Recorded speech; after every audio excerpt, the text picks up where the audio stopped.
ఈ రోజున మన మిలిటరీ మాధవరం అంటాం కదా, మన తాడేపల్లిగూడెంలో మిలిటరీ మాధవరం ఒకళ్ళ ఇద్దర 2700 మంది సైనికుల్ని ఇచ్చిన గ్రామం మన తాడేపల్లిగూడెంలోని మిలిటరీ మాధవరం గ్రామం.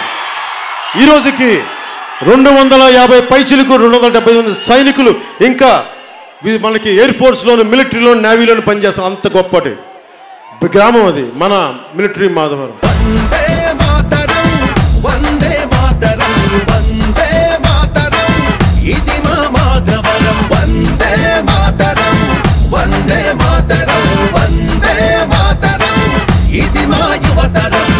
మీ సమ్మెలి పెడితే మాధవరం, మిలిటరీ పేరెడితే మాధవరం. మాధవరం మట్టిలో మొలచిన మిలిటరీ మొక్కలు, భరతమాత ఒడిలో రాలిన సైనిక రెక్కలు. సై సై సైనిక, సై సై సైనిక, సై సై సై